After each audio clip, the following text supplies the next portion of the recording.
capítulo ya fisiología nerviosa.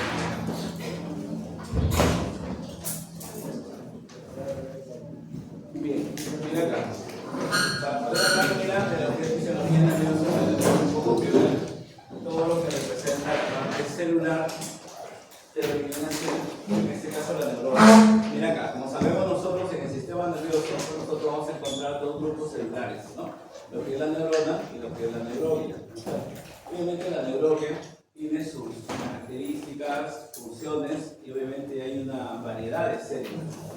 Pero en el caso de la neurona, si bien es cierto, también tiene por su forma, una clasificación, pero estructuralmente vamos a ver que los componentes van a ser casi los mismos. Entonces acá, recordando, la neurona presenta un cuerpo celular, ¿no?, que se le conoce como soma, o también se le llama pericarión, en donde encontramos obviamente a la estructura, en este caso al núcleo, ¿no? Al núcleo. Entonces, por ejemplo, acá, una de las preguntas clásicas que se hacen, ¿no?, obviamente desde el punto de vista de lo que es estructura molecular, es por qué la neurona no se divide. Respuesta, exacto. Entonces ahí ya tienes una pregunta. Y eso obviamente es una de las características que se toman en cuenta para ver por qué no hay un proceso regenerativo dentro de lo que es el tema neuronal, ¿no? Entonces, el núcleo es el eje central ahí, pero como toda estructura va a tener los demás, en este caso, organelos celulares. Muchos de ellos, por ejemplo, a nivel de lo que es la parte neuronal, vienen a hacer algunas inclusiones. Algunas células tienen unas inclusiones muy particulares, otras no. Acá hay unas inclusiones que se llaman corpúsculos Wilms, ¿no? Están dentro de lo que viene a ser en este caso el soma, ¿no?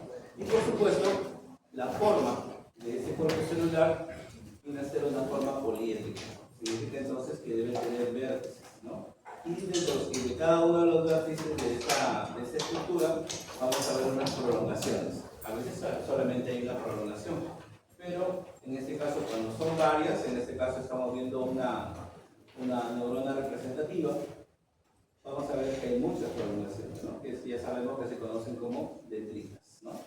Bien, ahora, la segunda parte de la neurona viene a ser justamente el axón. El axón, que viene a ser en realidad un eje que tiene obviamente la longitud varía.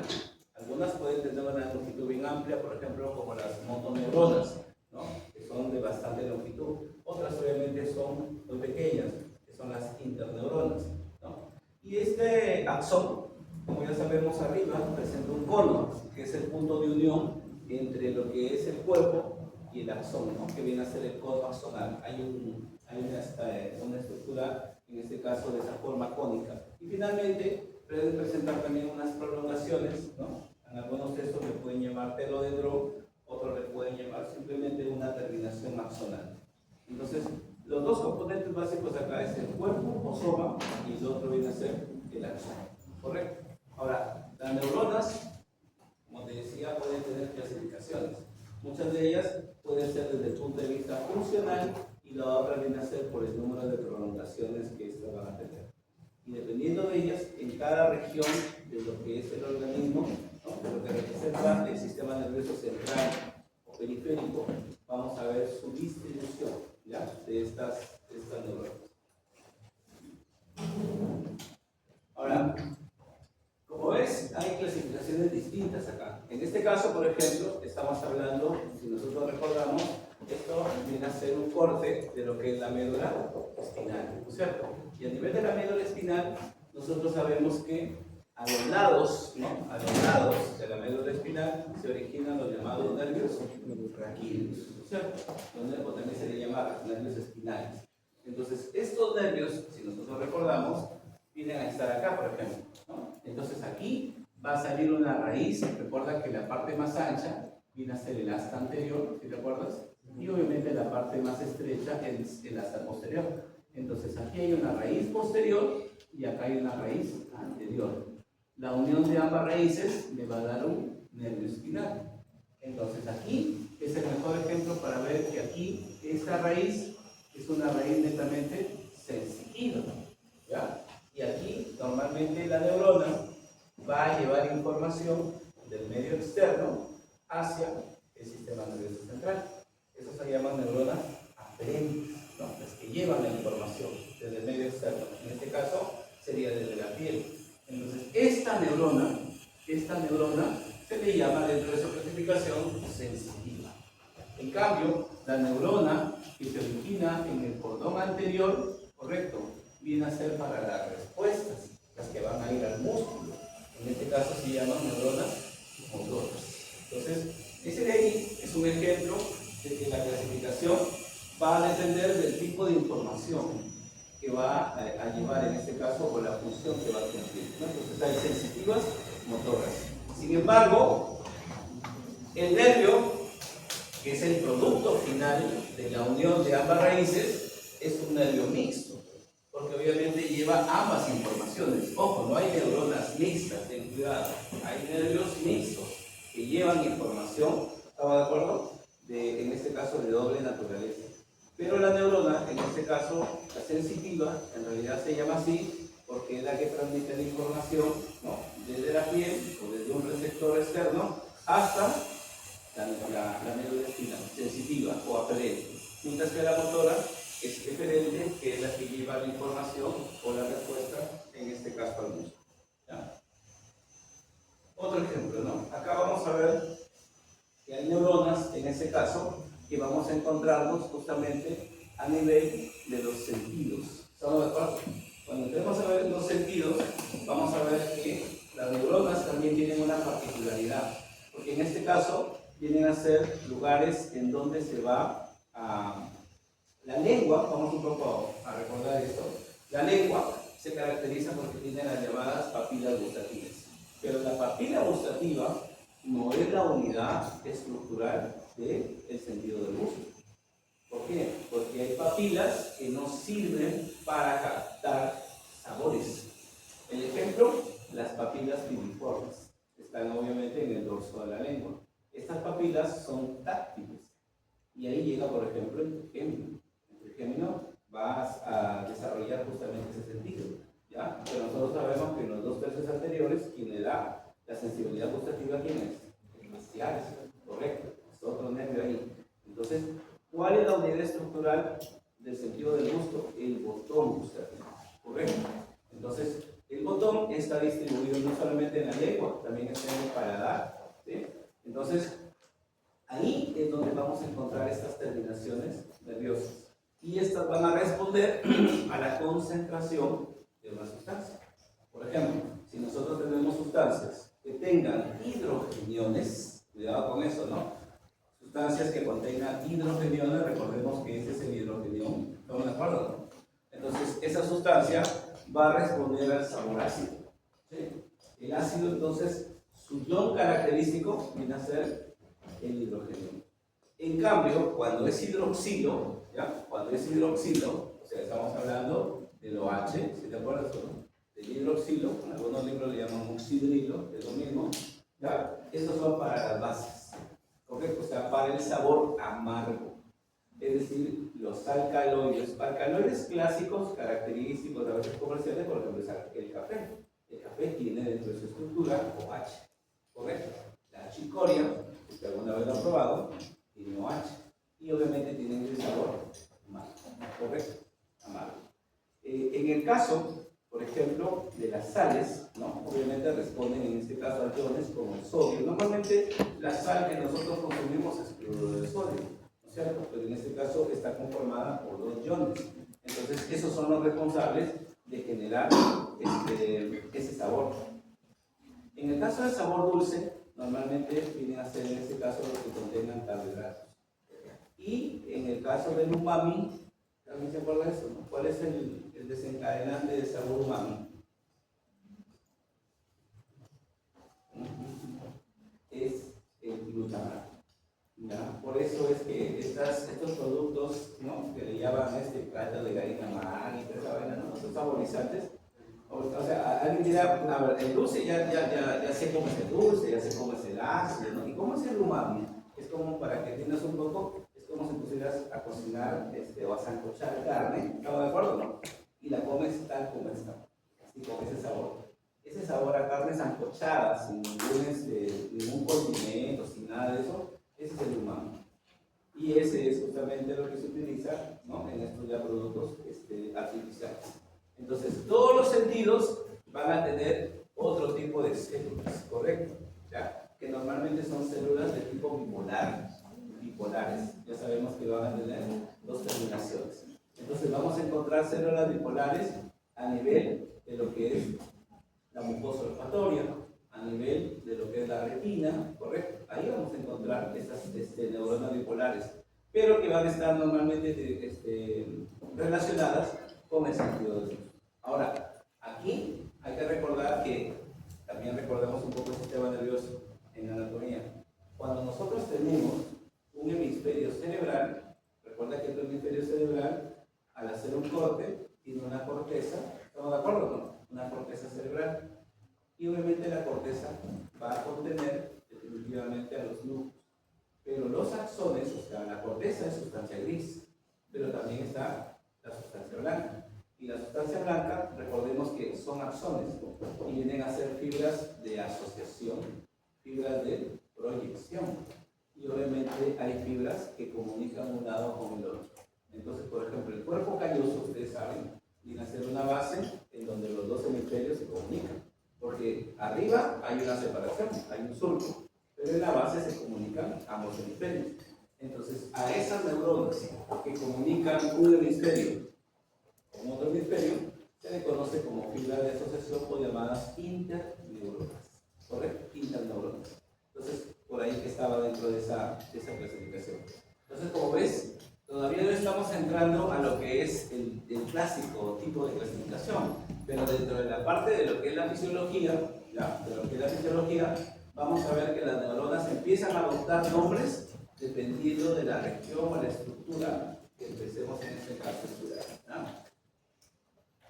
Bueno, aquí podemos ver dentro ya en este caso en una forma mucho más ampliada, la presencia justamente de este núcleo y todos los organelos que componen normalmente una célula de manera común. Pero te decía, vamos a encontrar dentro de esto algunas inclusiones, como te digo, que solamente por la microscopía electrónica, ¿no?, se le da esa denominación llamada corpúsculo de Willis. Es necesario que acá también tengamos que ver que esas palabritas que uno va escuchando, a medida que uno va avanzando en el estudio de estos temas, vamos a ver que hay enfermedades, sobre todo en la parte de tipo neoplástica, ¿no? Vamos a ver que las células van a tener ciertas características, ciertos patrones. Son inclusiones nada más. Digamos que no tengan una funcionalidad, pero que quien hace en ese caso, ¿no?, la anatomía patológica, o sea, quien hace las biopsias, correcto, al encontrarlas van a determinar una enfermedad, ¿no? Como se puede decir, pero ¿cómo reconozco, no, desde el punto de vista de anatomía patológica, que sea una leucemia aguda, que sea una leucemia crónica, ¿no?, linfoblástica, mieloblástica? Porque hay una serie de clasificaciones. Es necesariamente por el tema de estas infusiones, que son particulares para cada enfermedad. Entonces hay un patrón.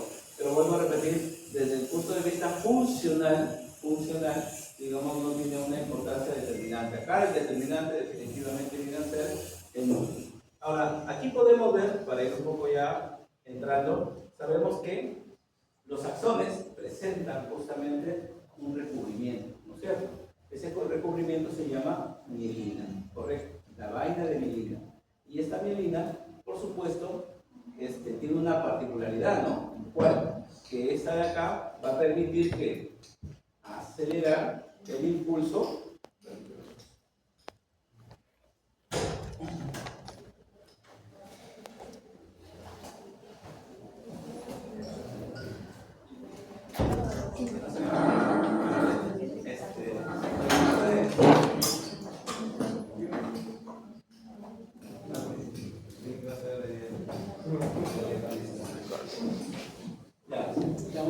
entonces decía, estábamos acá, perdón, ¿no?, en la mielina, ¿no? Y viene a ser en ese caso un recubrimiento que se va a encargar de acelerar el impulso nervioso. Pero no solamente eso, sino que la mielina tiene un color blanquecino. Y esto va a determinar que a la apreciación, ¿no?, justamente la parte histológica, esto de acá es lo que se conoce como sustancia blanca. Entonces la sustancia blanca no es otra cosa que la apreciación de los axones mielinizados. ¿Todos los axones tienen mielina? No, por supuesto. ¿Ya? Por si acaso, todos no tienen. De ahí la razón por la cual en algunos lugares se necesita de este recubrimiento para acelerar, en este caso, el impulso nervioso. ¿Ya? Bien, esta es la otra clasificación. O sea, una clasificación en la cual vamos a ver que justamente las neuronas pueden tener prolongaciones. Ahora, no existe la palabra neurona unipolar, porque hay que recordar que la neurona tiene que tener una comunicación por ambos lados. Entonces no puede tener una sola prolongación, porque de ahí con quién se comunica, ¿no? Entonces lo que encontramos sí es la neurona pseudomonopolar. Es una neurona, un poco para ilustrarnos, es una neurona, recordemos esto muchachos, ¿no? Para ver acá el tema de lo que es, en el caso, ¿se acuerdan ustedes de médula espinal? ¿Se acuerdan de esto, no? Mira acá. ¿Qué sucedía? Que acá, ¿no?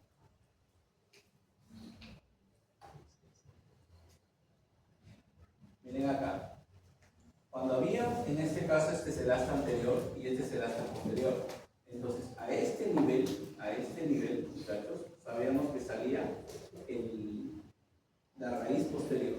¿Estamos de acuerdo? Pero esta raíz posterior, como ya sabemos nosotros, presenta una dilatación. Que esta dilatación viene a ser el ganglio dorsal. Y ya sabemos que acá, recordemos, si es posterior, ¿qué es? Sensitivo. Lo que indica entonces que acá, por ejemplo, tenemos la parte de la piel, ¿correcto? Aquí vamos a encontrar en la piel la presencia, por ejemplo, de un receptor, ¿correcto? Esto sería el receptor. Y aquí pueden llegar a la piel diferentes estímulos, térmicos, ¿están de acuerdo? Dolorosos, qué sé yo. Entonces, esta neurona que viene de acá, esta neurona, lo ponemos de esta manera, así, esta neurona, ¿de dónde proviene? Obviamente va a ingresar, ¿estamos de acuerdo? Acá. Pero, aquí viene el tema, es su cuerpo, o sea, su soma está en el ganglio. Vamos a poner acá. Su soma se va a encontrar a este nivel, aquí, y este sería el ganglio dorsal. Y este ganglio, como ves, tiene una neurona que tiene una sola prolongación, pero que esta prolongación a corta distancia se ha dividido en dos. ¿Estamos de acuerdo o no? Se ha dividido en dos. Entonces, este sería una neurona pseudomonopolar, ¿correcto? Con una prolongación, pero que se divide, obviamente, en una rama periférica, que va a la piel, y una rama central, que va a ¿dónde? A la médula espinal. ¿Ya? Entonces, eso sería la neurona pseudomonopolar, que es la que estamos viendo en este ejemplo, ¿no? Esta de acá. Acá está, en el ejemplo lo podemos ver, ¿no? Este es el cuerpo, esta es su pequeña prolongación que se divide en dos, ¿no? Entonces, ¿dónde se localizan? Se localizan en los ganglios dorsales de los nervios espinales. Ahora, la bipolar, que es el siguiente ejemplo que vemos ahí, es lo que te mencionaba, ¿no? Se va a encontrar normalmente ¿dónde? En los órganos de los sentidos, ¿no? De preferencia, digamos, los más representativos vienen a ser las células de la mucosa olfatoria y también de la retina. Ahí vamos a encontrar a células que tienen dos prolongaciones. Ahora, en el sistema nervioso, ahora, el otro ejemplo, perdón, que me olvidaba son las llamadas multipolares. Acá, es el modelo clásico, la multipolar. Solamente que la multipolar puede ser ahí, esta se puede clasificar como Golgi 1, ¿ya? Y Golgi 2. Va a depender en este caso del tamaño también de estas. Las Golgi 1 son normalmente las motoneuronas. Las Golgi 2 son las simples neuronas. Pero en el sistema nervioso no todas las multipolares, por así decirlo, no todas las multipolares tienen la misma forma. En algunas vamos a ver que estas multipolares van a tener forma, por ejemplo, una forma piramidal. Son muy grandes, ¿no? Y eso se llama, por ejemplo, las células de Bex. Y las células de Bex están a nivel de la corteza cerebral. Entonces son un tipo de multipolares, pero con forma de ¿qué? Con forma piramidal, ¿no es cierto? Ahora, hay algunas que son muy ramificadas, parece un árbol, ¿no? Como lo que estamos viendo acá, ¿no? Y esas de ahí, por ejemplo, son las células de Purkinje. Y las células de Purkinje las vamos a encontrar a nivel del cerebelo. Entonces, como ves, la misma neurona multipolar, a su vez, puede tener diferentes clasificaciones por la forma como se dispone, en este caso, sus diferentes ramificaciones. ¿Ya? Sus diferentes ramificaciones. Ahí los tienes, ¿no? Entonces ahí podemos ver la forma piramidal, ¿no? Hay algunas que tienen forma arborescente. Acá, en este caso, tenemos algunas que vienen a ser las bipolares y otras que en este caso van a encontrarse en las diferentes capas. ¿Recuerda? ¿Alguien se acuerda cuántas capas tenía la corteza cerebral? 6 capas contiene. Entonces, dentro de esas capas vamos a encontrar, por ejemplo, ¿no? Hay una piramidal interna, ¿se acuerdan o no? Piramidal externa. Ya, entonces, el término piramidal está en función justamente a la presencia. Ahora, y ojo, y para ser más detallado, las piramidales, uno dice, ya, el doctor dice que las piramidales están dentro de lo que es la corteza cerebral. Sí, pero ¿en qué área? O sea, ni siquiera es homogéneo. O sea, si toda la corteza cerebral, no, porque acá vamos a encontrar que estas neuronas están a nivel del lóbulo frontal. O sea, te das cuenta, o sea, en específico es a nivel frontal. Es decir, en las otras cortezas parietal, occipital, no vamos a encontrar a estas células de Bex, ¿ya? Porque como son motoneuronas, son gigantes, tienen que ver con el área motora, ¿no es cierto? ¿Y el área motora qué número es? ¿Qué número es el área motora? 4. Área motora primaria, ¿no? Hay que recordar que también hay secundaria, la precentrana. Bueno, ya todavía no metemos. Siguiente capítulo. Mira acá. Ahora, acá estaba lo que habíamos hablado también en otra clasificación, ¿no? Las sensoriales, que en este caso podríamos llamarlas que son las sensitivas, las motoras, ¿no? Que vienen a ser las diferentes, y las cintas neuronas, que vienen a ser las de comunicación o integración entre dos áreas del sistema nervioso. Y en el tema de las células gliales, hay que recordar, por supuesto, que encontramos a la llamada neuroglia. Ahora, la microglia, para un poco recordar esto, no es una célula del sistema nervioso. Cuidado, la macroglia sí, pero la microglia no. Porque la microglia, ¿de dónde deriva? Deriva de los monocitos. Y los monocitos son células hematopoyéticas, ¿correcto? Que obviamente por un efecto de fusión van y se trasladan y lo cumplen con esa función de remover normalmente tejido, ¿no? Células muertas y obviamente uno que otro estructura viral. Pero la microglia no es una estructura que derive del ectodermo, ¿ya? No es, por si acaso, una célula nerviosa. La macroglia en este caso sí lo es, ¿no? Entonces vamos a revisar las diferentes clasificaciones que hay y las funciones que van a tener. Entonces, las células de Schwann normalmente lo vamos a encontrar en el sistema nervioso periférico y el oligodendrocito en el central. Pero ambas células van a cumplir con una función que se llama mielogénesis, o sea, formación de mielina, y que esto normalmente aparece a partir de la semana 24 de la gestación. Ahí empieza a formarse recién esta mielina, ¿ya? Pero no termina en el nacimiento, continúa su formación. De ahí que una cosa es hablar de crecimiento, cuando uno habla esa palabra, ¿no? Cuando las enfermeras, su palabra, ¿no? Con la cual nacen y fallecen es crecimiento y desarrollo, que no es lo mismo. ¿Estamos de acuerdo? Entonces, los recién nacidos, por supuesto, todavía no han terminado de desarrollar su sistema nervioso, ¿sí? Pero algunos órganos ya está el tamaño definitivo, pero ahora falta su maduración, ¿correcto? Su adaptación al medio ambiente. Entonces, crecimiento obviamente es incremento de la masa, ¿correcto? Pero el desarrollo no es otra cosa que la adaptabilidad y la especialización de esa estructura. Se dice que un niño empieza recién a los 5 años a completar ese sistema nervioso, ¿no? Entonces, para que veas ese grado, de ahí que, por ejemplo, el globo ocular, si bien es cierto, es un poco para explicar esto. El globo ocular, a pesar de ser una estructura que es un órgano de los sentidos, pero tiene estructura nerviosa. Entonces, ¿qué sucede? Que el globo ocular, después de que uno nace, sigue creciendo. ¿Sí? Sigue creciendo. Pero, ahora, alguien dirá, ¿pero qué te va a dar que producción, un hipertiroidismo, qué cosa más? No, sino que se tiene que detener ese crecimiento. Ese crecimiento normalmente, me viene la palabra esa frasecita, ¿no? Normalmente lo hace porque el niño, como tiene obviamente una actividad psicomotriz, ¿no? O sea, la mamá queda preocupada que el niño desarma la casa, ¿no? Eso es lo normal, pero que esté quieto, que no hable, que esté calladito, ¿no? Eso es lo anormal, por así decirlo, ¿no? Y como tal, trata de buscar siempre áreas libres. Quiere decir entonces que el niño desde pequeño busca estar siempre a la exposición solar. Y estar a la exposición solar, ahí viene el tema, detiene el crecimiento del globo ocular. Pero cuando un niño se queda en casa, ¿no? Un niño así, ¿no? De la generación Z se queda en casa, ¿no? Con su tablet, ¿no? Con su celular, entonces no se expone a la luz solar, entonces ¿qué va a pasar? Primero, de que el estar expuesto tantas horas a estos equipos va a permitir que el globo ocular siga creciendo.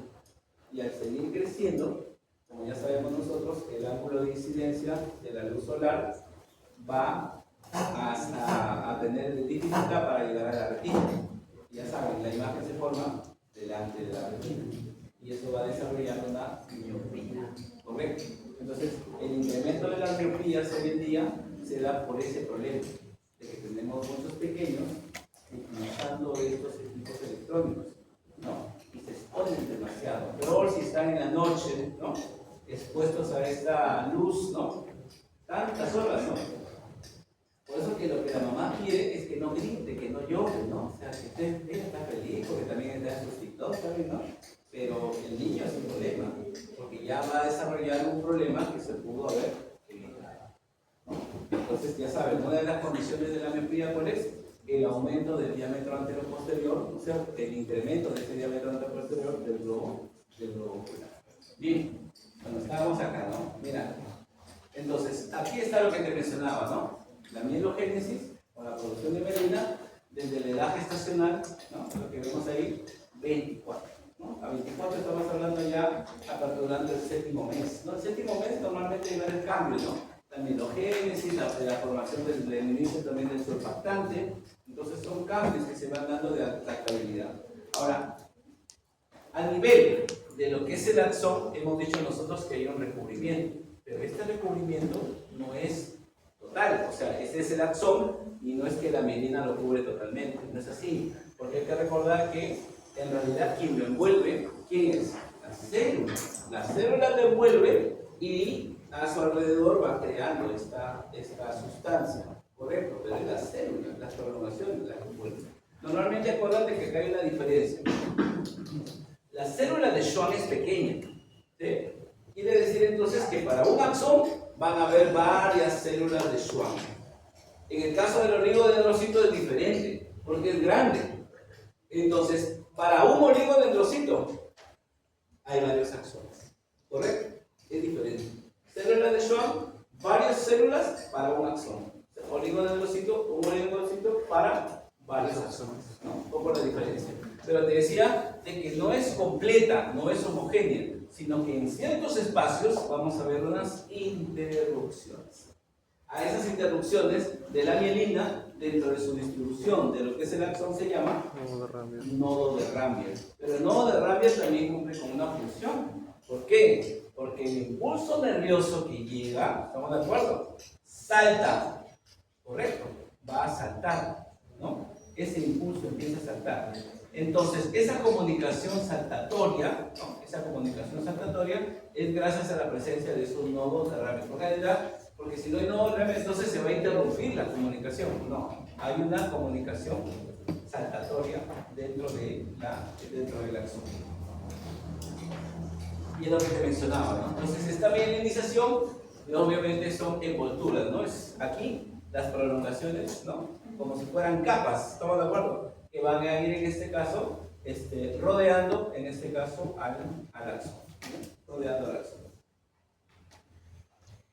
Bien, Ahora, la composición de esa mielina, como ves, la mayor parte viene a ser lípido, ¿no? Pero en realidad es lipoproteica la mielina. Esas frases, otra cosa que me olvidaba, esas frases cuando uno utiliza sobre una doble composición, hay que saber en este caso el orden, ¿no? El ejemplo, la saliva. Cuando uno dice, por ejemplo, hay tres glándulas, ¿no sé? La parótida, la submaxilar y la sublingual. Pero en el caso de la parótida, normalmente la composición de la saliva es que es serosa, ¿sí? Pero cuando tú hablas de la submaxilar y la sublingual, es mixta. Y ahí viene el tema. Cuando uno dice submaxilar, dice la composición de la saliva es cero mucosa. Y cuando tú vas a la sublingual dices es mucocerosa. Y él dirá, pero que no es lo mismo. Jugando con el error de la palabra, ¿no? Algo así. No, se refiere a que la primera que tú menciones es el mayor componente. Entonces acá alguien dirá, ¿por qué no le puedo llamar, por ejemplo, una composición proteolipídica? Y otro dice, no, pero mejor lipoproteica, ¿no? Entonces el tema de decir lipoproteica es porque la primera que se menciona es el mayor componente, ¿correcto? Entonces, esto de acá tiene que ver casi muy parecido con la membrana celular. Tu membrana celular de todas las células es lipoproteica, por si acaso, ya tiene esa composición, ¿ya? Pero porque tiene en este caso mayor cantidad de fosfolípidos, ¿ya? Mayor cantidad de fosfolípidos. Bien. Y ese es el resumen, muchachos, ¿no? De las demás células. Ahora, hemos hablado solamente de Schwann y de oligodendrocitos, pero nos olvidamos en este caso de los astrocitos. Los astrocitos, normalmente hay que recordar que hay dos tipos de astrocitos. Hay astrocitos fibrosos y hay astrocitos protoplasmáticos. ¿Para qué sirve el astrocito? Primero, el astrocito es la célula más abundante, ¿por qué? Porque va a servir de base para las neuronas. ¿Qué más? Va a encargarse, por supuesto, de darle nutrición, ¿sí? Pero ¿qué pasa? Que los astrocitos, como tienen prolongaciones, acuérdate, como toda célula de esta naturaleza, estas prolongaciones, para que me entiendas acá, muchachos, miren acá, este es un vaso sanguíneo, ¿estamos de acuerdo? Este es un vaso sanguíneo, vamos a poner acá, este viene a ser el capilar, ¿ya? Este es el capilar. Y el astrocito se va a encontrar acá. Es una célula, miren acá, que tiene obviamente prolongaciones, como si fuera una neurona, ¿estamos de acuerdo? Acá está el astrocito, ¿correcto? Acá está el astrocito. Entonces, ¿qué sucede? Que el astrocito, te decía, tiene prolongaciones, miren acá muchachos, esto de acá, para que me entiendas, tiene prolongaciones. Ahí, una, y ahora vamos a colocar por acá, vamos a poner otra prolongación acá, ahí, ¿ya? A esto voy a decir. Tiene prolongaciones. Por acá vamos a encontrar otra más grande, acá vamos a ponerlo, de esta naturaleza. Ya, ahí. Alguien dirá ya, pero ¿y esa situación qué tiene que ver? Que estas prolongaciones que están envolviendo, porque vamos a ponerlo acá, un poco para esto, o sea, que fuera así, miren esto muchachos, que fuera así. Estas prolongaciones, vamos a poner que tenga acá otra, así, ¿no? Estas prolongaciones que tiene este astrocito, lo que van a provocar es que aquí se generen unos espacios, ¿correcto? Entonces, todo esto de acá, vamos a poner acá, todo esto de acá, que lo pongo así en estos cuadriláteros, ¿estamos de acuerdo? Todo esto viene a ser lo que se llama la membrana. ¿Alguien se acuerda de eso o no? Hematoencefálica, ¿correcto? Que al final termina siendo una barrera o no, es una barrera, ¿correcto? Entonces, ¿cómo se forma la barrera o la membrana hematoencefálica? Se va a formar justamente entre un capilar, este es el capilar, y las prolongaciones, ¿correcto o no? De los astrocitos. Lo que indica entonces que aquí van a haber pequeñas hendiduras que van a representar un filtro. ¿Estamos de acuerdo? Ahora, normalmente recuerda que la barrera hematoencefálica va a tener como base solamente impedir de repente que algunas bacterias se puedan ingresar, ¿no? O moléculas moléculas grandes. Pero lamentablemente esa barrera no es un impedimento para los virus, ¿correcto? Así que los virus van a poder pasar sin ningún problema. ¿Estamos de acuerdo? Sin embargo, desde el punto de vista normal, sí representa digamos, un mecanismo de defensa. Porque deben saber ustedes que desde el punto de vista cerebral, normalmente el cerebro no se hincha, no se dematiza normalmente, a eso me refiero. Pero cuando ya hay un traumatismo, ¿estamos de acuerdo? O una condición física, entonces ¿qué va a pasar? Esa barrera deja de funcionar, se abre y las proteínas empiezan a salir. La salida de las proteínas para agua, y al parar agua se hincha, que es un edema cerebral, que obviamente es una condición de riesgo, ¿no? De alta mortalidad. Entonces, normalmente la barrera impide esa salida, impide normalmente, ¿ya? Porque deben de saber que todos los capilares normalmente pueden tener la propiedad de que entre sus células endoteliales pueden haber espacios para que pueda salir. Entonces, ¿quién refuerza o quién va a manejar va a impedir que esa estructura salga? La barrera hematoencefálica. Ahora, eso es importante conocer, sí, pues, porque vamos a ver condiciones en las cuales vamos a ver qué sustancias pasan la barrera y quiénes no pasan la barrera. ¿Estamos de acuerdo? Eso es importante. Entonces, los astrocitos cumplen en este caso con esa función, ¿ya? Y la microglia, lo que estábamos hablando era la otra estructura, que no es de origen ectodérmico, que se encarga de funciones, en este caso de defensa. Bueno, y ahí está todo, en resumen, la parte de las células gliales, ¿no? En su conjunto. Pero nosotros lo hemos visto en este caso como detalle de cada uno. Entonces, normalmente acá tienes que separar microglia, defensa. Schwann y oligodendrocitos tienen que ver con la producción de mielina. Y el resto de funciones, en este caso la mayor parte de las funciones, tiene que ver con los astrocitos. Y acá ya lo vemos, digamos, en un resumen también más detallado, cada una de estas células que hemos hecho una revisión. Entonces aquí, por ejemplo, estamos hablando, ¿no?, de las células satélites, que son otro tipo de células que también van a encontrarse en determinadas regiones, pero que van a ser como guía para, en este caso, durante lo que es la formación, en este caso neuronal, para que se pueda ver la orientación de cómo va a ir, en este caso, la distribución de las neuronas. Las células, en este caso, satélites. Y las de Schwann, como ya sabemos nosotros, aparte de que secreta unas sustancias que se llaman neurotróficos, el trofismo tiene que ver con el movimiento, a eso me refiero, al desplazamiento o cómo se va a orientar, en este caso, las células nerviosas. Pero su principal función es la mielina, junto con los oligodendrocitos. Esto de acá. Pero mira la gama que tiene en este caso el astrocito, ¿no? Como pueden ver, te había mencionado, ¿no? Células de soporte. ¿Por qué? Porque tienen prolongaciones. La barrera hematoencefálica, porque sus prolongaciones van a envolver a los capilares. Y como todas, también van a captar en este caso potasio. ¿Por qué? Porque el potasio, como ya sabemos nosotros, viene a ser una sustancia que va a permitir, lo habíamos visto en la clase anterior, va a permitir justamente la captación de otras sustancias. En el caso del sodio, en el caso del calcio, que son sustancias que forman parte del metabolismo, el potasio normalmente se encarga como como base. Va a permitir que por contracorriente puedan ingresar estos iones. ¿Estamos de acuerdo? Y las células ependimales, que nosotros no solamente lo vemos a dónde, en algunos recubrimientos, por ejemplo, ¿qué hay en la médula espinal? ¿No? En la médula espinal nosotros tenemos acá un conducto central, ¿no es cierto?, que es el conducto del epéndico, ¿correcto? Y dentro de ese conducto encontramos este revestimiento, que vienen a ser las células ependimales.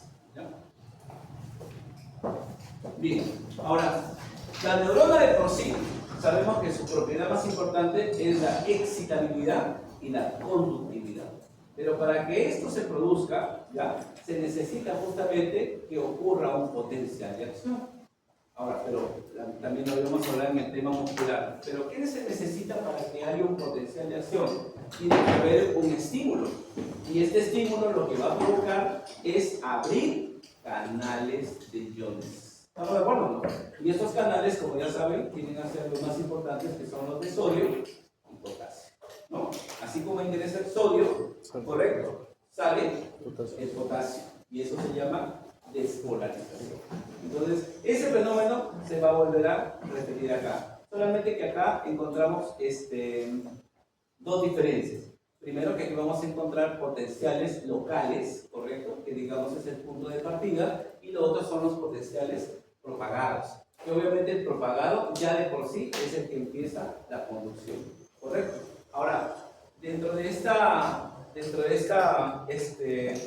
base, vamos a ver que estos potenciales que se generan en la neurona son la base de la llamada sinapsis. Nosotros llegamos al punto de que la sinapsis viene a ser una comunicación entre ambas neuronas, pero esa comunicación puede ser una sinapsis química o puede ser una sinapsis eléctrica. Hay dos tipos de sinapsis, pero en este caso estamos utilizando primero la base química, ¿no? Que es a través, en este caso, de iones. Entonces, normalmente, ¿qué ocurre? Estos potenciales, date cuenta, yo tengo una neurona, y esta neurona, por supuesto, tiene una membrana, que sería esto de acá. Esa es la membrana. Dentro de la membrana, ¿quién está? El citoplasma, ¿correcto? Fuera de la membrana va a encontrarse el líquido extracelular, ¿correcto? Entonces, normalmente, como ya sabemos, ¿quién es el cation más abundante del medio extracelular? El sodio, que es obviamente el que le va a dar esa carga positiva. ¿Estamos de acuerdo? Ahora, ojo, no es que afuera haya carga solamente positiva, ¿no? También hay cargas negativas, por si acaso. Pero estamos hablando de la estructura o de la sustancia que va a ingresar, ¿correcto? Entonces, en toda membrana normalmente hay bomba de sodio y potasio. Por eso se toma como referencia al sodio. En cambio, en el medio intracelular, el más abundante, ¿quién es? Potasio. Alguien dirá, pero si el potasio es positivo, ¿por qué no es positivo acá? Correcto, sino que acá se hace en función a la sustancia que va a generar la despolarización. Entonces aquí, la lectura de este esquema, que yo estoy viendo acá, es lo siguiente. El potasio es más abundante en el extracelular. O sea, la positividad que veo es su concentración, mientras que en el intracelular es poco abundante, casi nulo, ¿correcto? Entonces, a eso se refiere esta negatividad. O sea, comparando las dos concentraciones del sodio, afuera es más abundante, por eso es carga positiva, y adentro es menos abundante, carga negativa. ¿Estamos de acuerdo? Entonces, sí, ahora, pero ojo, no significa que la carga, estamos hablando de la membrana, pero el resto de cargas se mantiene en este caso igual. O sea, la cantidad de cargas positivas y negativas en este caso van a ser iguales. Cuando ya aparece el estímulo, es donde empieza a abrirse los canales, ¿no? Ahí está. Entonces, la membrana presenta estos canales, como ya hemos hablado, ¿no? La bomba de sodio y potasio. Y esta bomba, acuérdate, van a ser en este caso dependientes de energía, porque es bombo de sodio y potasio ATPasa. ATP tiene que ver con energía. Entonces, el sodio siempre va a ingresar, pues, su apertura, pero a medida que ingresa el sodio, sale el potasio. Por eso te decía, el potasio y el sodio nunca van juntos, ¿no? Actúan juntos, pero nunca van juntos. ¿Por qué? Porque es un efecto de contracorriente. Uno ingresa y el otro sale. Lo mismo pasa, escúchame, cuando hablamos de, del calcio, ¿correcto? En el tema, por ejemplo, del corazón, recuerda, alguien dirá que el calcio, ¿por qué llega al corazón? Porque el corazón es un músculo. Y como ya sabemos nosotros como músculo, ¿qué va a pasar? Se va a contraer. ¿Y quién es el elemento determinante de la contracción muscular? El calcio. Entonces, aparte de haber sodio y potasio, entra el calcio también acá. ¿Estamos de acuerdo? En el caso del corazón. Pero acá estamos hablando, obviamente, a nivel neuronal. ¿Estamos de acuerdo? Entonces, en el estímulo, para que pueda desarrollarse la despolarización, se necesita justamente la apertura de estos canales de sodio y potasio, que obviamente es progresivo, ¿ya? Y al ser progresivo, ojo, van a llevar en un sentido ese potencial. Ahora vamos a ver ese sentido del potencial. Mira acá. Ahí lo tenemos, ¿no? En este caso, mira ahí, el potencial de reposo tiene un punto de partida, ¿correcto? Es decir, como ves acá, primero, los canales están cerrados para ambos, tanto para el sodio como para el potasio. Pero luego llega una etapa donde se abren Los de sodio, ¿estamos de acuerdo? Se abre y el sodio empieza a ingresar rápidamente. Recuerda que es tan abundante que su paso es rapidísimo. Sin embargo, como puedes ver, hay una etapa en donde, ya pues, o sea, no es que se va a abrir y el sodio va, recuerden algo, ¿no? O sea, una de las cosas que también uno tiene que ir aprendiendo poco a poco, esto te lo voy adelantando, es que nosotros, ahorita así como no percibimos el tema de la presión atmosférica, a veces no tenemos idea de que estamos ahorita sometidos a una presión atmosférica. En el tema de los iones tampoco lo tenemos claro. ¿Qué pasa? Que recuerden algo, el sodio, ¿sí? Muchachos, para hacer una comparación, cuando yo tengo una concentración de calcio en sangre se llama calcemia. ¿Está bien o no? Lo hemos visto en la clase pasada. Si aumentan esos niveles, ¿cómo se llama? Hipercalcemia. Y si bajan, hipocalcemia. Yo te pregunto, ¿y cómo se llamaría cuando aumentan los niveles de sodio?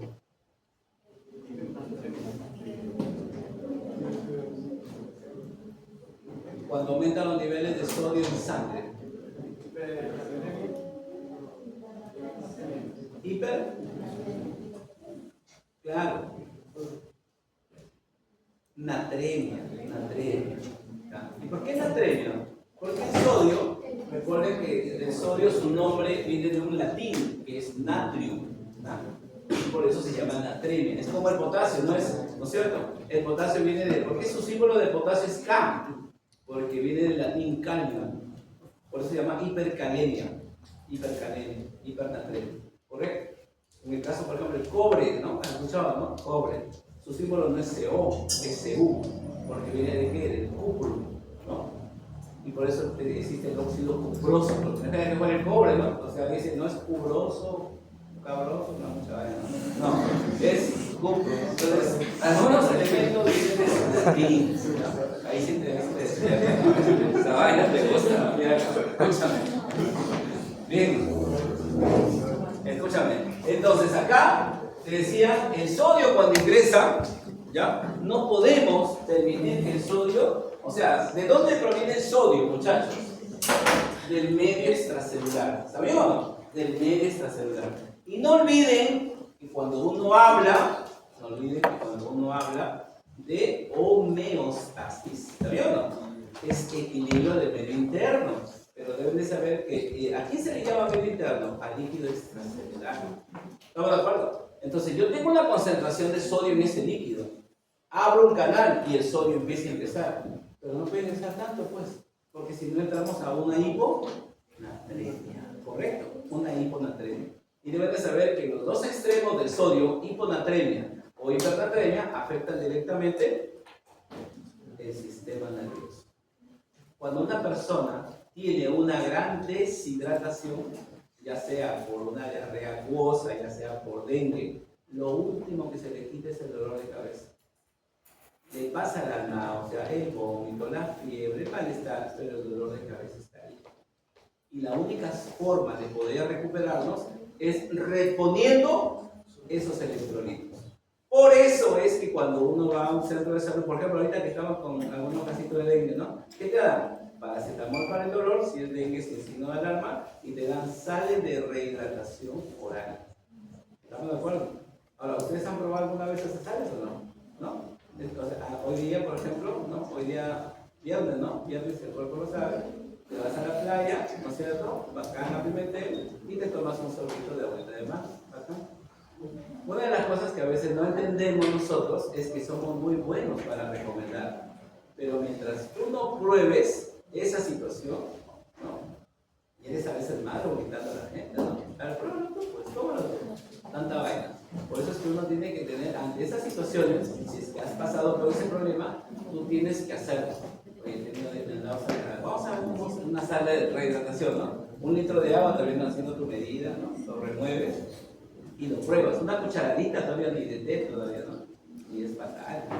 Entonces, si tú no eres capaz de tomarlo, toma el sulfato ferroso.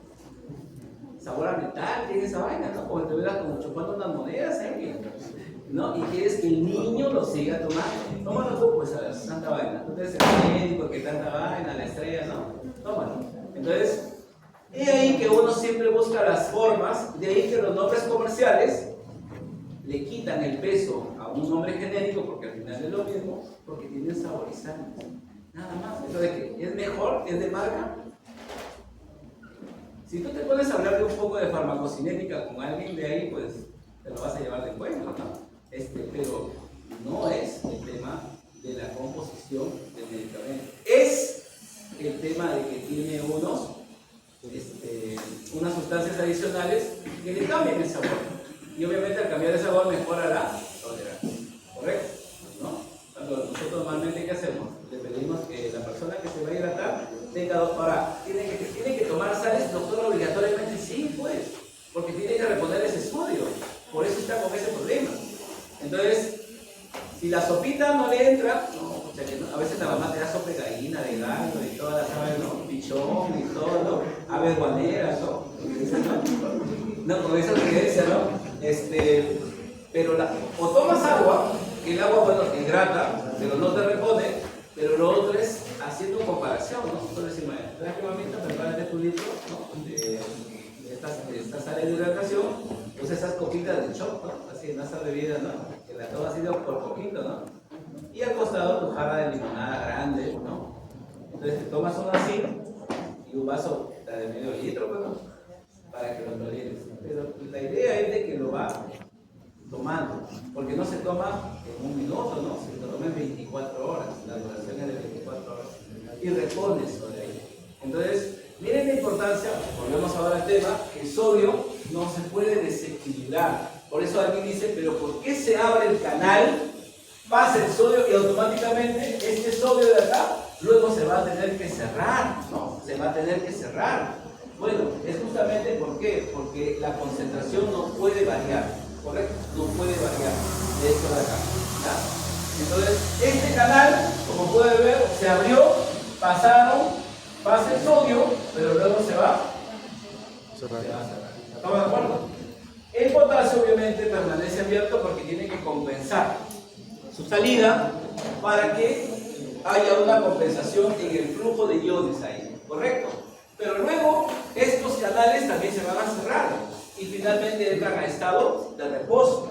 Ojo, cuando hablamos de esto, los estímulos, esto de acá los estímulos nerviosos, tienen que tener una durabilidad, así como el corazón o en la contracción muscular, tu músculo tiene un estímulo y sigue una serie de eventos hasta que se relaja y reinicia otro periodo de contracción. Pero no puede responder a cada momento de estímulos. ¿Por qué? Porque si no, imagínate, se va a fatigar. Entonces, a ese periodo donde no hay respuesta a un estímulo se llama periodo refractario. De repente lo puedes leer por ahí. La parte del periodo refractario es aquel donde no hay respuesta a otro estímulo. O sea, el mecanismo se está llevando a cabo porque hay un estímulo presente y se lleva a cabo este proceso. Mientras no termine, no se puede responder a otro estímulo, ¿correcto? Entonces, a esa falta de respuesta se va a denominar el periodo refractario. Absoluto, en este caso, por los canales, que en este caso van a estar totalmente cerrados, pero relativo, acá puede ocurrir, ¿sí? Pero ya, en este caso, por condiciones patológicas. Pero ya no va a haber en este caso ninguna respuesta a otro estímulo. Y acá es para poder ver cuál es el sentido. Es decir, cuando llega un estímulo, viendo desde el punto de vista nervioso, el estímulo puede ir en un sentido anterógrado o retrógrado. ¿Estamos de acuerdo? Pero ojo, no es que esté en ambos sentidos a la vez. No. Ocurre, ¿correcto?, en un solo sentido y luego de que termina. ¿Y eso de qué va a depender? De la información que se va a transmitir. Por eso, arriba, como pueden ver, tanto el anterógrado, que se le llama también ortógrado, ortógrado, y el otro es el retrógrado. Pero depende de dónde a dónde va a ir. En este caso, como pueden ver, va desde el cuerpo de la célula, ¿no? Se ve que acá el punto de partida va desde lo que es el cuerpo neuronal y va a ir hasta dónde? Hasta la terminación, hasta el telodendrón. Ese es el anterógrado o también llamado ortógrado. Pero el que se hace de forma inversa, ¿estamos de acuerdo o no? Desde las terminaciones hasta el cuerpo de la neurona se va a denominar retrógrado. Y acá la diferencia es, en este caso, la velocidad. Como pueden ver arriba, es de 0,5 a 10 ¿qué? Milímetros al día, ¿correcto? En cambio el otro es 200 milímetros al día. ¿Y por qué A? ¿Por qué? Tiene que ver con esto. ¿A dónde van, muchachos? ¿A dónde van las prolongaciones? ¿A dónde van las prolongaciones? En tu cuerpo, ¿a dónde van esas prolongaciones? A la piel, pues. Van a la piel. ¿Correcto? Lo que quiere decir entonces que todos los días, a cada momento, nuestra piel, que es el órgano más grande, como ya sabemos, responde a diferentes estímulos. Muchos sin que te des cuenta. Porque no todo es dolor. También hay presión. ¿Correcto? Calor, frío, temperatura. Todo eso de ahí son estímulos que van a ir desde la parte exterior. Por eso que estos estímulos van de manera rápida, porque algunos se pueden dañar. ¿Estamos de acuerdo? De ahí, por ejemplo, que las personas que tienen diabetes, ¿no? Cuando ya desarrollan su enfermedad avanzando, ellos desarrollan una enfermedad que se llama neuropatía.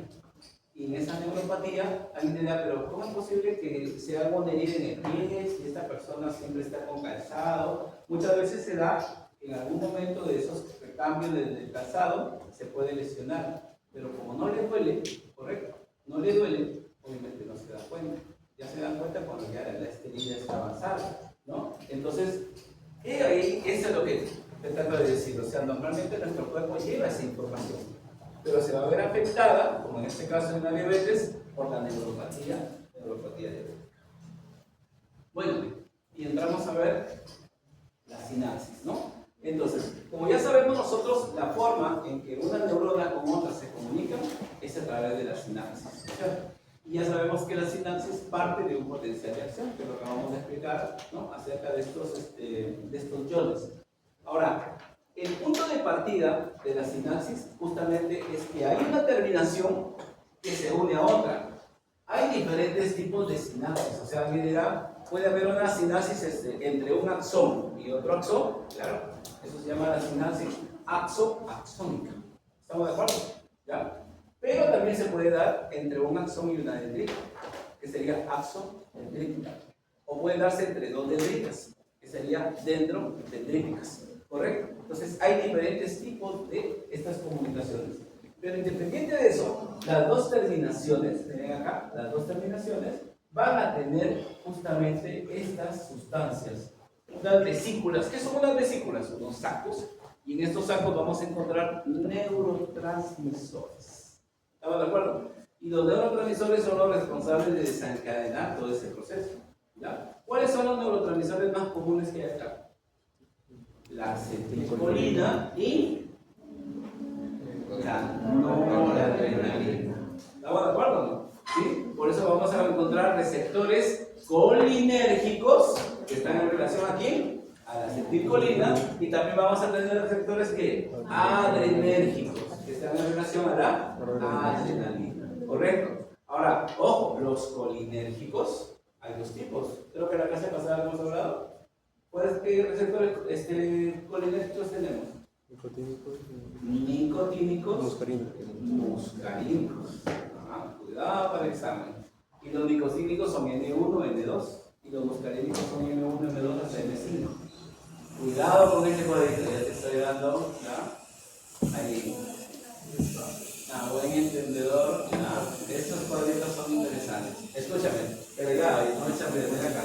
Entonces, aquí, como puedes ver, vamos yendo paso a paso, ¿ya? El tema de esta sinapsis acá. Espera para ver acá. Mucho calor.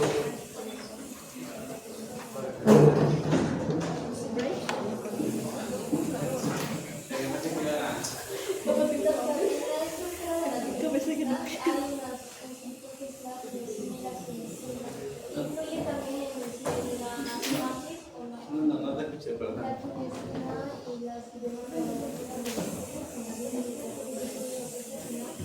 Sí.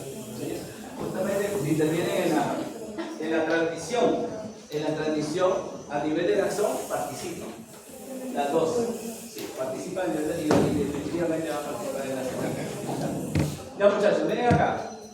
Entonces, tenemos acá los dos extremos, ¿no? Y como ves acá, el punto de partida, al igual que cuando hemos visto, acá hay que hacer una comparación con el tema del muscular, ¿no? El punto de partida es siempre un potencial de acción. Como dice acá, despolariza el terminal, ya sabes que es despolarización, ¿no? Viene a ser la apertura de quién? De los canales de sodio. O sea, canales de sodio y obviamente también los de potasio, ya sabes, ¿no? Pero que son los de sodio son los que van a determinar la despolarización. Sin embargo, vamos a ver que aquí aparece otro elemento acá. Ojo, no lo hemos mencionado al calcio ahora, porque estábamos hablando obviamente solamente como la base del potencial de acción. El potencial, que es finalmente el estímulo que viaja y que va a llevar a cabo el que inicia todo este proceso. Pero como ves acá, ya el calcio, que está presente también en esta terminación nerviosa, va a abrirse, tiene sus propios canales. ¿Estamos de acuerdo? Pero ¿para qué va a servir justamente este calcio, no? Los canales de calcio son los que van a permitir que estas vesículas, correcto, que están adentro, que en este caso las que contienen el neurotransmisor, se tengan que abrir.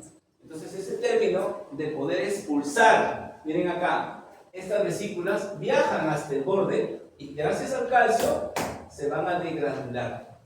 Esa degranulación, esa liberación de ese neurotransmisor fuera de esa terminación nerviosa se llama exocitosis. ¿Correcto?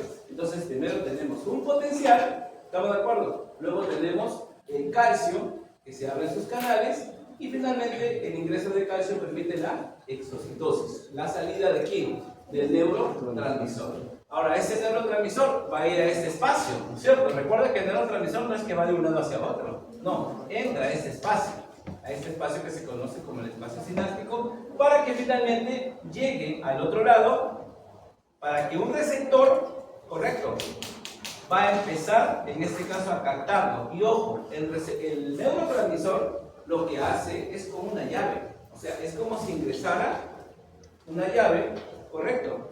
Abres y desencadenas todo un mecanismo por dentro. Eso es lo que hace el neurotransmisor, correcto. Y lo hace a través de otras sustancias. O sea, en la membrana del otro receptor vamos a encontrar los llamados segundos mensajeros, correcto. Hay unos mensajeros ahí, que son los que van a continuar con esa respuesta.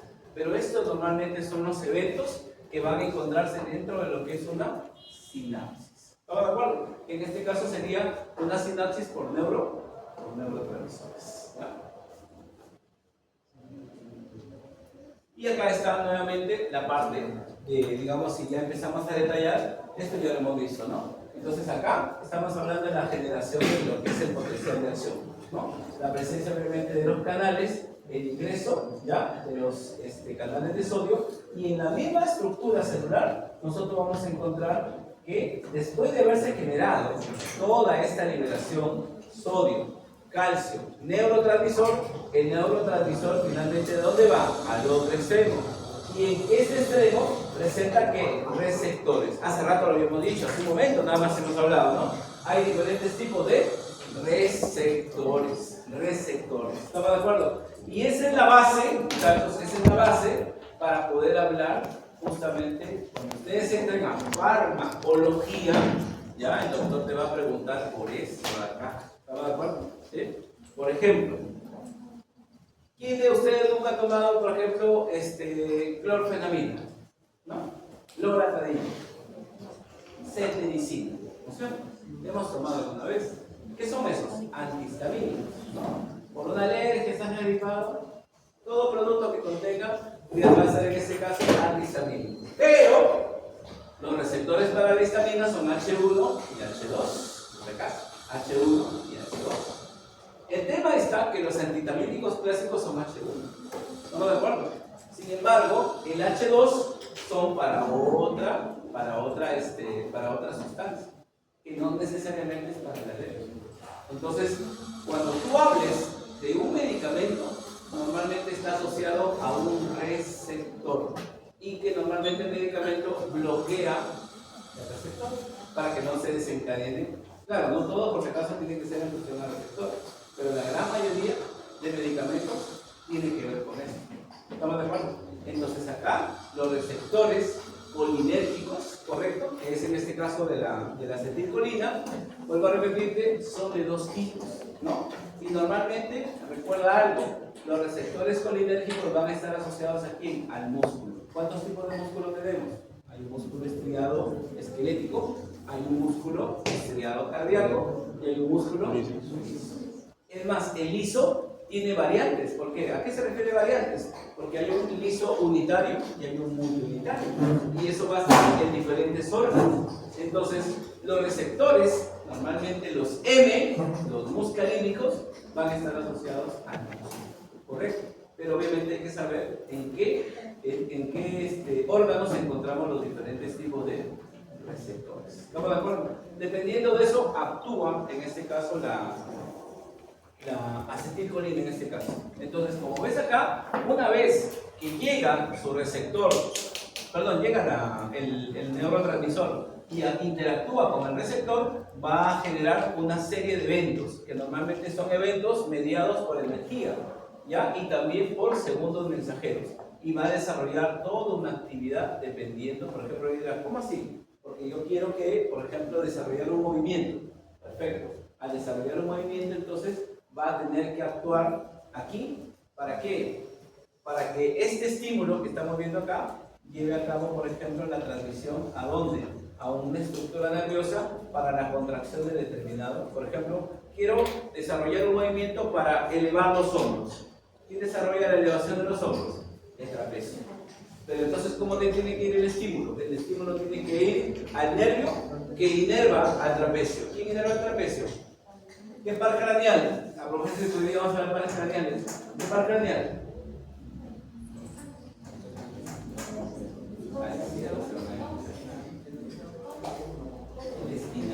El espinal. Correcto. Entonces, es específico, ¿correcto o no? Es específico de un par craneal. ¿Y de dónde sale el espinal? ¿De dónde sale el espinal? ¿De qué parte del tronco cerebral?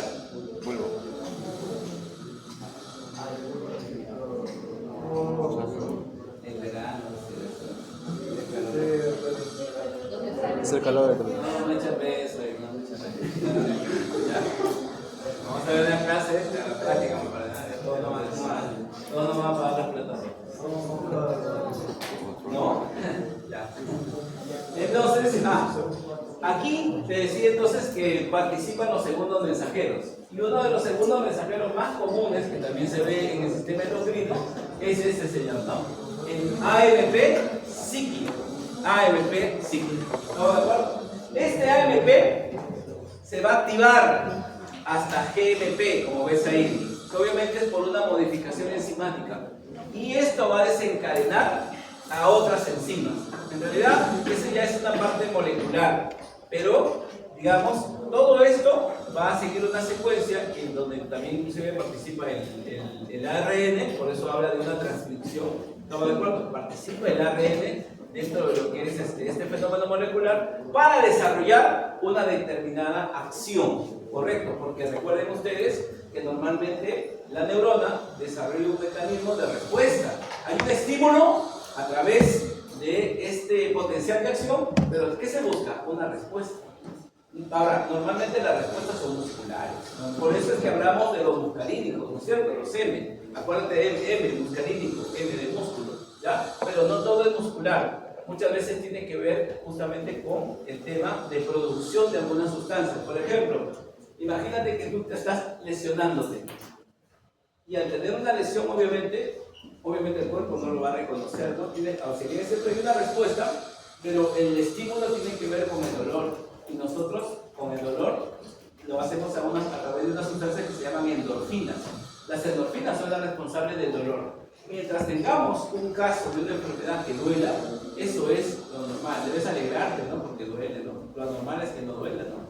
Porque ahí entra otra fase, ¿ya? Otra fase. Entonces, aquí, por ejemplo, no solamente hay un mecanismo de respuesta, o sea, retiro el brazo porque me estoy lesionando, sino que aparte hay la producción de una sustancia que me indica que eso es, o sea, es una sustancia puntiaguda, una estructura puntiaguda que tengo que retirar. Entonces, primero hay producción de endorfinas, ¿correcto?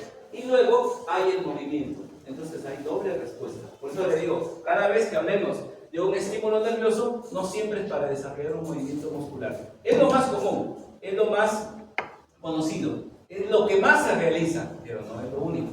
También hay producción, por eso es que hablamos de la participación del ARN. La participación del ARN. Y acá, bueno, va de lo mismo, ¿no? También en este caso, la presencia igualito, ¿no? La presencia del neurotransmisor, la presencia del receptor, ¿no? Y el ingreso a través de segundos mensajeros para desarrollar una actividad enzimática, ¿no? Y los cambios del AMP hasta el GMP, que también ya hemos hablado. Igual, ¿no? El punto acá lo estamos viendo ya más complejo, ¿no? En el caso, desde lo que es el potencial de acción arriba, con el sodio, luego ya sabemos que se abren los canales de calcio, ¿no es cierto? El calcio va a activar por exocitosis a las vesículas sinápticas y las vesículas van a liberar al neurotransmisor hacia el espacio sináptico. Este neurotransmisor que estamos viendo acá tiene que ir ¿a dónde? A una membrana para acoplarse a su receptor, ¿no es cierto? Y dentro de su receptor, como podemos ver, hay diferentes mecanismos, pero el más común, y ya hemos hablado, es que sea por el acá, ¿no? Por la presencia de segundos mensajeros. Es lo más común, ¿ya? Lo demás que se puede presentar es cuando de repente el mecanismo es dentro del mismo sistema nervioso. Por eso es que participan ahí terminales postsinápticos. Pero lo de acá es lo más común. Y los segundos mensajeros que hacen van a transformar el AMP cíclico en GMP cíclico. Y luego van a haber una transcripción, en este caso, a nivel del ARN para producir sustancias o para desarrollar una respuesta motora. Y nuevamente, ¿no? Ya eso es más de lo mismo, muchachos, que estamos viendo. ¿Ya? Y estos son los diferentes, en este caso, neurotransmisores. O sea, hemos hablado solamente de la acetilcolina y de la adrenalina, pero hay que recordar que hay una serie, una variación, en este caso, algunos son excitadores, otros son inhibidores. ¿Estamos de acuerdo? ¿No? El GABA, por ejemplo, que estamos hablando ahí, el GABA normalmente es un inhibidor del sistema nervioso. Muchas veces, y eso vamos a ir viéndolo ya en la parte práctica, los neurotransmisores están asociados a la mayor cantidad de patologías del sistema nervioso. Esa es otra pregunta de examen. Por ejemplo, en Alzheimer, ¿quién está afectado? En Parkinson, ¿quién está afectado? En ansiedad, ¿quién está afectado? En depresión, ¿quién está afectado? Y lo otro, no solamente hablemos de la afectación. Por ejemplo, Parkinson está asociado a la dopamina. ¿Aumento o disminución? Disminución, ¿correcto? Entonces, eso tienes que tenerlo claro, ¿sí? Porque obviamente en el examen te hacen el juego de palabras, pero ya sabes, en el Parkinson hay disminución de la dopamina, disminución, ¿correcto? Y esa disminución, ojo, normalmente en el Parkinson la disminución, la lesión, perdón, es ascendente. ¿Qué significa eso? ¿Dónde está este problema? A nivel de lo que es el mesencéfalo y los núcleos basales. Ahí está el problema. Pero te digo que es ascendente, ¿por qué? Porque la persona que tiene Parkinson, que tiene obviamente ese temblor de reposo, ¿estamos de acuerdo? Y otros problemas, que no es el único, pero la persona tú le puedes hablar y obviamente está orientada en tiempo, espacio y persona. Sin embargo, cuando yo digo que es ascendente, o sea, los medicamentos, en este caso la levodopa, que se llama este medicamento, que contiene dopamina, lo que hace es controlar, o sea, no se va a curar la persona, o sea, siempre que en estos casos tienes que definir, solamente se controla, ¿no?, los síntomas, pero es progresivo, o sea, en algún momento esta persona va a tener afectación hacia arriba, ¿hacia dónde? Hacia la corteza, y de la corteza la más afectada es la corteza motora, y ahí vamos a encontrar la pérdida de la memoria, ¿correcto? En cambio, en el Alzheimer ocurre lo contrario. En el Alzheimer la lesión es arriba. ¿Estamos de acuerdo? La persona pierde la memoria. Sí, pero esto poco a poco va a hacer que descender. En algún momento se afectan los núcleos basales y también va a desarrollar temblor de mano. ¿Correcto? Entonces, cuando tenemos un caso donde ya es avanzado, es un poco complicado, ¿no? que tienes que recurrir a la familia para ver qué fue primero, el temblor o fue la pérdida de la memoria, ¿no es cierto? Para poder saber si estamos ante un Parkinson o si estamos ante un Alzheimer, ¿correcto? Ambas son enfermedades netamente degenerativas. Pero algo que no dice la literatura, muchachos, ¿sabes cuál es? Es que lo que se ha demostrado desde el punto de vista social, y hay un tema, ¿no? Por si acaso, cuidado con esa persona que le guste la soledad y toda esa vaina, ¿no? Nosotros en los centros de salud trabajamos con estos círculos de adultos mayores. Y los círculos de adultos mayores permiten a que los adultos mayores se vuelven niños, ¿no? Tú le das unas cartillas, unas hojas de colores y ellos van con sus colores, ¿no? Están pintando y obviamente con los de su generación están conversando en los viejos tiempos, ¿no? Acá, los hacen bailar, ¿no? Hacen sus sketches, o sea, participan totalmente, ¿no? Y en ellos se encuentra que definitivamente su salud mental empieza a mejorar. Pero yo he visto estos casos, ¿no? Donde hay personas que por la misma, o sea, no se sabe, ¿no? Situación, qué sé yo, pero termina al estar todo el tiempo, ¿no? Encerrados, solamente viven en casa. Y estamos hablando de personas de menos edad, ¿no? Ponte, personas entre 40 y 50 años.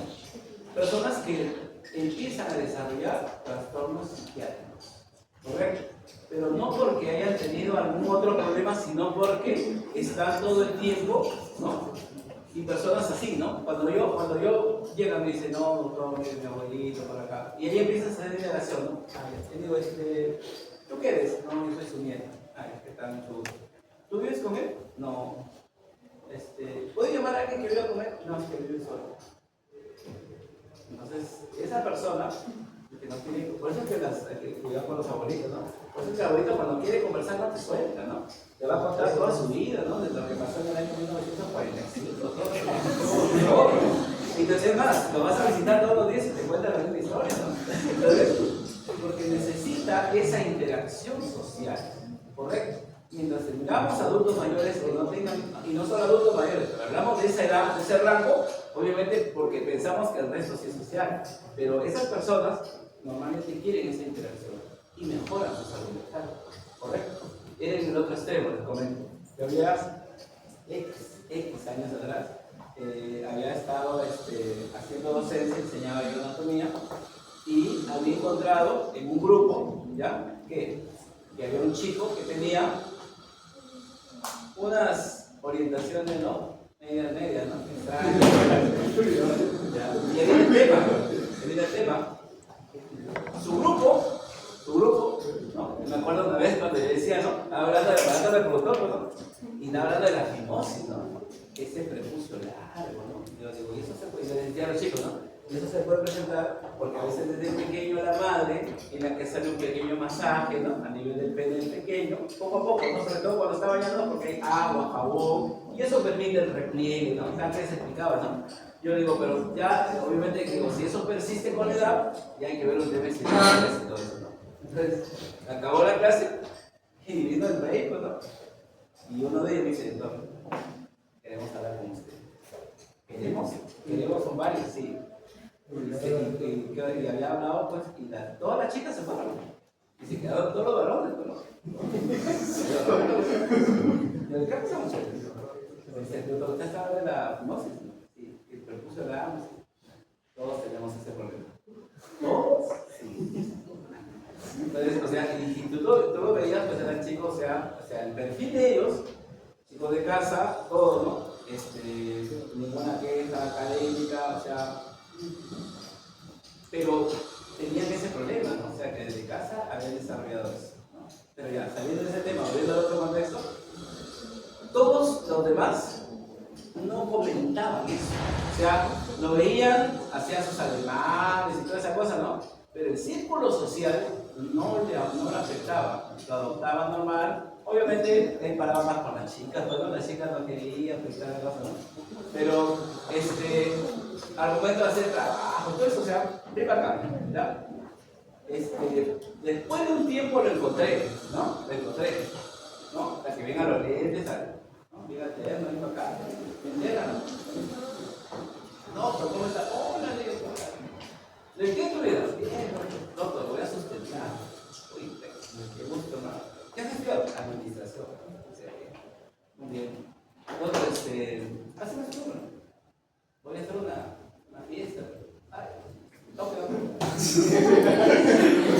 Y me invita, lo voy a verlo, ¿no? Y presenta su nombre.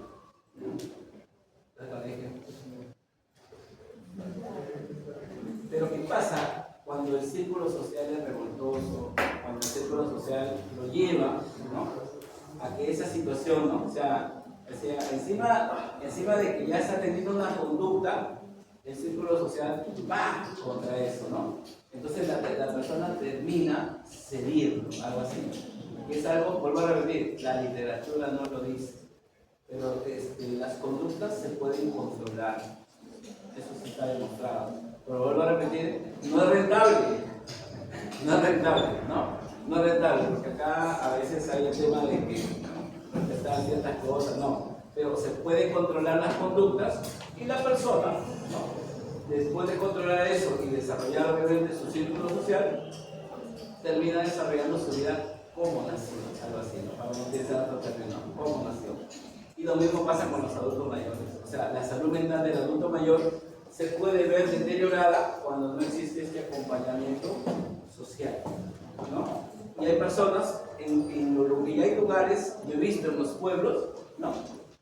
A mí me gusta siempre, por ejemplo, cuando yo escucho un apellido raro, me gusta siempre conversar con esa persona. Oye, ¿de dónde es tu apellido? ¿Y de dónde es? O sea, no sé, ya se me agarra esa costumbre, ¿no? Hasta no saber de dónde es, se me agarra esa costumbre. Entonces los adultos mayores en varios pueblos se reúnen en las plazas, se reúnen en ciertos lugares y conversan, o sea, él es parte de. Y obviamente como pueblos pequeños, tranquilos, ahora con tanta delincuencia que hay, es válido todo eso, ¿no? Ayuda. Por eso hay círculos de adulto mayor, pero hay personas que no llegan a participar, porque a veces no tienen con quién ir, porque nadie los lleva, ¿no? Y aparte de repente tienen una enfermedad, porque nosotros tenemos, por ejemplo, diabéticos en ese círculo adulto mayor, personas que van en silla de ruedas en el círculo adulto mayor, tendrán una enfermedad, pero su salud mental está establecida, ¿no? Porque obviamente todo el tiempo interactúan. Y además, si ellos quieren valía, no quieren que las enfermeras les estén haciendo juegos todas las semanas, pero solamente es una vez a la semana. Y entra la psicóloga, entra la nutricionista, entra la enfermera, todos participan en esa interacción del círculo adulto mayor. Bueno, entonces ya te había dado el ejemplo del Parkinson, correcto. Entonces hay que hacer esa misma analogía para las otras enfermedades en las cuales está afectado, ojo, no solamente es un neurotransmisor, puede ser dos, pero hay que ver cómo están, aumentados o disminuidos. Aumentados o disminuidos. Ahí los tenemos, todos los neurotransmisores que se estaba en este caso mencionando y su localización. Y además el tipo, digamos, del neurotransmisor, en este caso, mira acá, si es excitatorio o si es inhibitorio. Cuidado con este señor. No tiene tanta, o sea, no es del rango de la adrenalina y todo eso, no es de ese rango, ¿no? Pero el óxido nítrico tiene que ver con mucha, o sea, ojo, el óxido nítrico, por si acaso, es esto de acá. Fórmula química del óxido nítrico, ¿no? Por si acaso. Ese es el óxido nítrico, ¿no? El NO, ¿ya? O que en algunos casos vas a encontrar el término, de repente si buscas una figura, ON, ¿no? ON. Pero no es que sea óxido nítrico, ¿no? Por si acaso, las siglas óxido nítrico, la fórmula en realidad es NO, ¿ya? Es NO. Pero ¿sabes por qué tiene importancia el óxido nítrico? Porque es un potente vasodilatador, ¿sí? A nivel de vasos sanguíneos es un vasodilatador. Cuidado con esto, vasodilatador. Pero, como ves acá, a nivel, las sustancias, muchachos, pueden tener el mismo nombre, pero tienen efectos diferentes. Por ejemplo, en el páncreas encontramos a la somatostatina, que va a, en este caso, hacia la acción opuesta de ¿quién? De la insulina, ¿no es cierto? La somatostatina va a regular, pero también hay somatostatina ¿dónde? A nivel ¿cómo se llama? Del hipotálamo. Porque ¿quién regula a la hormona de crecimiento? La somatostatina. Pero no es la somatostatina pancreática, sino la somatostatina hipotalámica, pero tienen el mismo nombre, ¿correcto? Entonces, este óxido nítrico, cuando se va a producir en el endotelio, ya sabes que el endotelio está en los vasos sanguíneos, su efecto es vasodilatación. Pero cuando es en el sistema nervioso, correcto, tiene una participación en la memoria. Y deben de saber que la memoria es la función nerviosa primaria del ser vivo. Primaria. ¿Que hay más complejas? Claro. Una cosa es leer y otra cosa es entender lo que lees. Eso es comprensión. A ese nivel tenemos que llegar, porque a veces, muchas veces, nosotros tenemos problemas muchachos, eso le digo, cuando uno empieza, sales del colegio, que tiene una gran brecha académica, independiente del colegio, y entras a la universidad, nosotros nos encontramos con ese problema de lectura. ¿Entiendes? Tienes una buena capacidad, nadie lo niega, pero el tema es cuando te empiezas a enfrentar a terminología que nunca lo has leído. Y es ahí donde viene el problema. Por eso es que se tiene que ir paso a paso para ir entendiendo esos términos. Y los comprendo. ¿Sí? Porque tú no los puedes memorizar para el examen, ¿no? O sea, que el otro tiene lectura, hablando del examen, cada semana de febrero, ¿no? Justo el 13, ¿no? Un día antes del 14, no sé qué celebrar ese día. Te doy las notas. Claro, para que tu bobo, ¿no? Claro, el proceso de, ¿no? Ya, escúchame.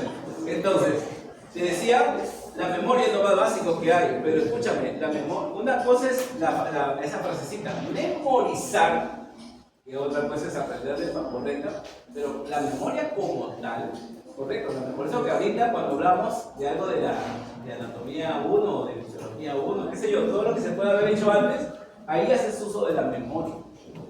Y la memoria normalmente cuando va acompañada de un impacto, ¿no? Porque imagínate, si yo les pregunto a ustedes, ¿qué es lo más antiguo que tú recuerdas que te ha pasado en tu vida? ¿A qué edad? ¿No? Algunas personas que dicen, pucha, yo me acuerdo de los 6 años, nada más, 5, 4, ni me acuerdo qué me ha pasado. Pero hay personas que de repente han tenido algo traumático, con accidente, por ejemplo, que ocurrió cuando tenía 4 años, por ejemplo, y se acuerdan hasta ahora.